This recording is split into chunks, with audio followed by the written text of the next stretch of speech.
In the quiet dawn of Windsor Castle, where ancient stones whispered tales of centuries past, a unique alignment of faith and fate unfolded.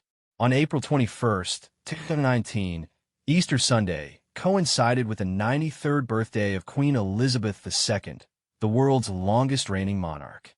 This rare blend of spiritual renewal and personal milestone promised a day of quiet joy, family bonds, and subtle celebrations, reminding the world that even queens find strength in tradition and togetherness amid life's enduring cycles. The morning light filtered through the grand windows of Windsor Castle as Queen Elizabeth II awoke to the gentle sounds of birdsong outside. At 93, she moved with the steady grace earned from decades of duty, her thoughts turning to the dual significance of the day.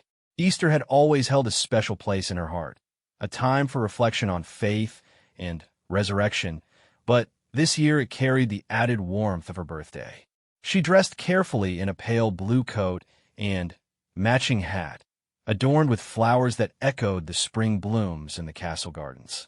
Her staff bustled quietly around her, ensuring every detail was perfect, from the polished brooch on her lapel to the light breakfast of tea and toast she enjoyed in her private quarters. Down the halls, preparations were underway for the family's arrival. Prince Philip, her husband of over 70 years, joined her briefly, his presence a comforting constant despite his own advancing age of 97. They shared a few words about the day ahead, recalling past Easters spent together. The Queen smiled, thinking of how this birthday felt different, not grand like the official June celebrations with parades and gun salutes, but intimate and tied to the holy day. As cars began pulling up to the castle grounds, the air filled with anticipation. Prince William and Catherine, the Duchess of Cambridge, arrived with their children. Prince George, Princess Charlotte, and little Prince Louis, who was just turning 1. The young royals were dressed in smart outfits, their excitement bubbling over as they greeted their great-grandmother. George asked questions about the chapel's history, while Charlotte curtsied perfectly, earning a fond pat from the Queen. Prince Harry came alone, as his wife Meghan was at home, heavily pregnant with their first child, and advised to rest. He hugged his grandmother warmly, wishing her a happy birthday with a grin that lit up the moment. Other family members trickled in, Zara Tyndall with her husband Mike, and Autumn Phillips with her children. The group gathered in a drawing room, exchanging stories and laughter. The Queen listened intently, her eyes sparkling as she heard updates on their lives, the children's school adventures, Harry's upcoming fatherhood, and William's work with conservation. Security teams coordinated seamlessly outside, ensuring the path to St. George's Chapel was clear. Photographers positioned themselves at a respectful distance, capturing glimpses of the royals walking together. The Queen stepped into her state Bentley, waving subtly to well-wishers who had gathered along the route. The short drive to the chapel allowed her a moment of solitude, where she reflected on her long life, from her unexpected ascension to the throne in 1952 to the joys and challenges of leading through wars, scandals, and changes in the world. The atmosphere was one of quiet reverence mixed with familial joy. No lavish parties were planned. Instead, the day focused on togetherness. As the family assembled, the Queen felt a surge of gratitude for her health and the love surrounding her. This Easter birthday was a reminder of resilience, much like the resurrection story itself. She looked forward to the service, knowing it would blend hymns of hope with personal milestones, setting the tone for a memorable day. The bells of St. George's Chapel rang out across the Windsor grounds, calling the congregation to the Easter service. Queen Elizabeth II arrived first, stepping out of her car with poise, her blue ensemble catching the soft sunlight. She walked steadily up the steps, nodding to the clergy who awaited her. Inside, the chapel's vaulted ceilings and stained-glass windows created a serene backdrop, filled with the scent of fresh lilies arranged for the holiday. The family followed, taking their seats in the historic pews. William and Catherine sat with their children, who fidgeted slightly but remained well-behaved, wide-eyed at the grandeur. Harry joined them, his expression thoughtful as he glanced at the empty spot where Meghan would have been. The Queen took her place at the front, her face calm and composed, embodying the stability she had provided for nearly 7 decades. The service began with an organ prelude, its notes echoing through the stone walls. The vicar welcomed everyone, noting the special coincidence of the Queen's birthday with Easter. Hymns filled the air, "Christ the Lord is risen today," and others that spoke of new beginnings. The Queen sang along softly, her voice steady, drawing comfort from the familiar words. Readings from the Bible emphasized themes of renewal, which resonated deeply on this day, marking another year of her life. During the sermon, the priest spoke of faith's enduring power, drawing parallels to lifelong service without directly mentioning the monarch. The Queen listened attentively, her thoughts drifting to her own journey, coronations, jubilees, and personal losses like the recent fire at Notre Dame Cathedral that had saddened the world just days before. She felt a quiet strength, knowing her role as head of the Church of England intertwined with these moments. A highlight came when the congregation paused for a moment of celebration. Though not a formal part of the liturgy, a subtle nod to her birthday occurred as the choir led a rendition of Happy Birthday. After the main hymns, a rare blend of sacred and secular that brought smiles to faces. The family joined in, their voices warm and affectionate. Prince Louis clapped his hands, adding an innocent charm to the scene. Prayers followed, including ones for the royal family and the nation. The Queen bowed her head, offering silent thanks for her longevity and the support around her. As communion was shared, she partook with reverence, the act symbolizing unity on this holy day. The service wrapped with a blessing, leaving everyone with a sense of uplift. Outside, as they emerged, the spring breeze carried the sound of applause from onlookers. The Queen waved graciously, her birthday wishes echoed by calls from the crowd. This part of the day captured the essence of her reign, duty performed with dignity, faith at the core, and family as the foundation. After the service, the royal family lingered on the chapel steps, posing for photographs that would capture the day's joy for history. Queen Elizabeth II stood at the center, surrounded by her loved ones, her smile genuine amid the flashes. Well-wishers shouted birthday greetings, and she acknowledged them with a wave, her gloved hand elegant as always. The group then strolled back toward the castle, the children skipping ahead under watchful eyes. Conversations flowed easily. William discussed his environmental initiatives, while Harry shared excitement about the baby due soon. The Queen walked arm in arm with Philip, their steps slow but sure, reminiscing about Easter's long ago when their own children were small. Lunch awaited in the state apartments, a private affair with seasonal dishes like roast lamb, fresh vegetables from the estate, and an Easter cake decorated with marzipan eggs. No grand toasts were needed. Instead, simple words of affection sufficed. The Queen cut the cake herself, sharing slices with the grandchildren who giggled at the treats. Gifts were modest, a drawing from Charlotte, a book from William, reflecting the family's grounded nature despite their status. In the afternoon, some family members departed for their homes, but the Queen spent time in the gardens with those who stayed. The blooming flowers mirrored the day's themes of rebirth, and she enjoyed the fresh air, chatting about horses and upcoming events. Harry lingered longest, offering personal birthday wishes that touched on her influence in his life. As evening approached, the Queen retired to her rooms, the day's events leaving her content. Phone calls came from absent family, including Prince Charles and Camilla, extending warm regards. She reflected on the year's challenges, the ongoing Brexit debates, family dynamics, but focused on the positives like the unity shown today. This post-service time highlighted the human side of royalty, meals shared, stories told, and bonds strengthened away from public eyes. It was a birthday celebrated not with extravagance, but with the quiet luxury of loved ones' company. This night it fell over Windsor. Queen Elizabeth II sat by a window, watching the stars emerge. The day's blend of Easter solemnity and birthday warmth lingered in her mind. At 93, she pondered her extraordinary life, from wartime princess to global icon, grateful for the health that allowed her to continue her duties.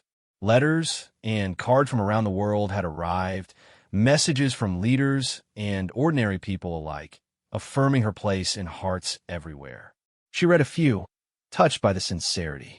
Philip joined her for a quiet evening tea, their conversation light, filled with shared memories of past birthdays. The family had dispersed, but the echoes of their laughter remained. William and Catherine returned to Kensington with tired but happy children. Harry headed back to Frogmore Cottage, carrying the day's inspiration for his growing family. Each carried a piece of the Queen's enduring spirit. In reflection, this birthday stood out for its simplicity. No need for pomp when faith and family provided fulfillment. The Queen thought of future Easters, hoping for more such days. Her reign, marked by change, held steady through personal milestones like this. She ended the day with a prayer, thanking for another year and the resurrection's promise. Sleep came easily, her heart full from a day that honored both her life and her beliefs. The following morning brought routine, but with a renewed sense. News outlets shared images of the event, praising her vitality. For the Queen, it was just another chapter in a life of service, one that inspired millions. This Easter birthday reinforced her legacy, resilience, devotion, and quiet strength in an ever-changing world. The next morning after her 93rd birthday, Queen Elizabeth II woke up early as always. Sunlight came softly through the tall windows of her bedroom at Windsor Castle. She sat up slowly in her bed and looked around the familiar room. Everything was the same as it had been for many years. The soft blue walls, the small table with fresh flowers, and the old clock that ticked gently on the wall. At 93, she still liked to start her day quietly, thinking about what had happened the day before. Easter Sunday and her birthday had felt special in a simple way. There was no big party with loud music or hundreds of guests. Instead, the day had been full of small, warm moments with her family. She remembered the way little Prince Louis clapped his hands when everyone sang happy birthday in the chapel. She remembered how Princess Charlotte gave her a colorful drawing of a horse, and how Prince George asked serious questions about why Easter eggs were important. These things made her heart feel light. She rang the small bell by her bed. A lady-in-waiting came in quietly and helped her get ready for the day. The Queen chose a soft green dress and a light cardigan because the spring air was still a little cool. She brushed her hair herself, the way she had done since she was a young girl. Then, she walked to the small sitting room next to her bedroom. Breakfast waited for her there, just tea, a slice of brown bread with butter, and a little marmalade. She liked things simple, even on the day after her birthday. While she ate, she looked at the newspapers that had been left neatly on the table. Many of them had pictures from yesterday. One photo showed her standing on the chapel steps, smiling with William and Catherine on one side and Harry on the other. Another picture caught the moment when Prince Louis waved his tiny hand at the people outside. The headlines were kind. They called it a perfect Easter birthday, a day of faith, family, and quiet joy. The Queen read slowly, sometimes smiling a little when she saw something nice. After breakfast, she decided to take a short walk in the private garden behind the castle. The garden was her favorite place when she wanted peace. Roses were beginning to open, tulips stood tall in bright colors, and the grass smelled fresh after the night rain. Two of her favorite dogs, small corgis named Muick and Fergus, ran ahead of her, their short legs moving fast. She walked slowly, leaning a little on a walking stick made of polished wood. The stick had been a gift many years ago from Prince Philip. As she walked, she thought about how long she had lived. 93 years was a very long time. She had seen so many things change. When she was born in 1926, there were no televisions in most homes. People listened to the radio. Cars looked very different. The world was still healing after a big war. Then, another war came when she was a teenager. She remembered standing on the balcony of Buckingham Palace with her parents and sister, waving to the huge crowds when peace finally arrived. She had become queen when she was only 25 years old. Her father died suddenly, and the crown passed to her. She was far away in Kenya when she heard the news. That day changed everything. From then on, her life was no longer just her own. Every day belonged to the country, to the people, to duty. She had traveled to almost every corner of the world. She had met presidents, kings, queens, actors, scientists, farmers, and children. She had opened hospitals, schools, bridges, and parks. She had given speeches, shaken thousands of hands, and smiled even when she was tired. But the hardest days were the ones when she lost people she loved. Her father, her mother, her sister, and many friends who had grown old beside her. Each loss left a quiet sadness that never really went away. Yet she kept going. She always kept going. That was what people admired most about her. She never gave up. Today, though, she did not feel sad. Yesterday had reminded her of the good things. Family, faith, the beauty of spring. She stopped near a small pond in the garden. Ducks swam in slow circles. One mother duck had 6 tiny ducklings following her. The queen watched them for a long time. Life kept moving forward, just like those little ducks. When she returned to the castle, Prince Philip was waiting for her in the sitting room. He sat in his favorite chair with a newspaper open on his lap. At 97, he moved more slowly now, but his eyes were still bright and full of humor. He looked up when she came in. "Good walk?" he asked. "Yes, very nice," she answered. "The dogs enjoyed it too." He smiled. "They always do. More than we do, sometimes." They both laughed softly. Then they talked about yesterday. Philip said he liked how the grandchildren behaved so well in the chapel.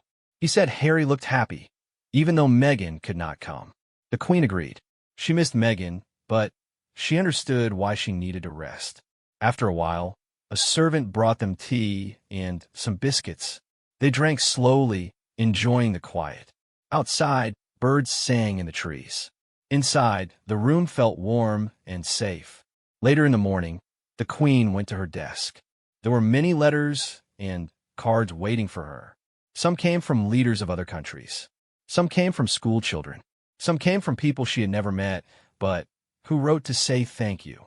She read them one by one. A little girl from Australia drew a picture of the queen riding a horse with a crown on her head. A man from Canada wrote that he had seen the queen once in 1959 and still remembered her smile. An old lady from Scotland said she had prayed for the queen every Sunday since 1952. The queen took a pen and began to write thank you notes. She wrote with care, using her clear handwriting. She did not write long letters, but each one felt personal. She thanked people for their kind words. She wished them well. Sometimes she added a small note about something special, like a shared memory or a favorite place. When she finished, her hands felt a little tired. She rested for a moment, looking out the window. The sky was blue with just a few white clouds. It was a peaceful day. In the afternoon, some family members came back to the castle. Prince William and Catherine arrived with the children. They wanted to spend more time with the queen before going home. The children ran into the room with big smiles. George carried a small bouquet of flowers he had picked from their garden. Charlotte had another drawing, this time of the whole family, standing together. Louis just wanted to hug his great-grandmother. The queen sat on the sofa and let the children climb around her. She listened to their stories about school, about new games, about the Easter eggs they had found yesterday. She laughed when Louis told her he ate too much chocolate and felt funny in his tummy. Catherine watched with a gentle smile. She loved seeing how much the queen enjoyed the children. William talked to his grandmother about his work with trees and rivers. He told her about a new plan to plant more forests. The queen listened carefully. She always liked hearing about ways to take care of the earth. They stayed for 2 hours. Then it was time to go. The children gave big hugs. George said, "Happy birthday again, Granny." The queen kissed each of them on the forehead and told them to be good. When they left, the castle felt quiet again. The queen went to her private chapel. It was small and simple, with just a few chairs and an altar. She sat there alone for a long time. She said a quiet prayer, thanking God for another year, for her family, for her health, and for the chance to keep serving. She also prayed for people who were sick, for those who were lonely, for countries that needed peace. As evening came, she had a light supper with Prince Philip. They ate soup, fish, and a little fruit. They talked about old times. They remembered their wedding day in 1947, when the country was still poor after the war. They remembered the births of their children. They remembered trips around the world on the Royal Yacht Britannia. After supper, they watched a little television. There was a nature program about baby animals in spring. The Queen liked it very much. She smiled when she saw lambs jumping in green fields. When it was time for bed, Prince Philip walked with her to her room. He kissed her good night the way he always did. "Good night, Lilibut," he said, using the name only he and a few very close people ever used. "Good night, Philip," she answered softly. She got into bed and turned off the light. The room was dark except for a small lamp in the corner. She lay there thinking about the weekend. Easter, her birthday, family, faith. All these things mixed together to make something special. Outside, Windsor Castle stood strong and silent under the stars. Inside, the Queen closed her eyes. She felt calm and thankful. 93 years had brought many joys and many hard days. But today she felt mostly grateful. She knew tomorrow would be another busy day. There were meetings, letters, decisions to make. There was always work to do. But she was ready. She had been ready for a very long time. And so, the Queen slept peacefully, dreaming of horses, gardens, small children laughing, and the soft sound of church bells on an Easter morning that had also been her birthday. The world outside kept turning, but for one quiet night, everything felt just right.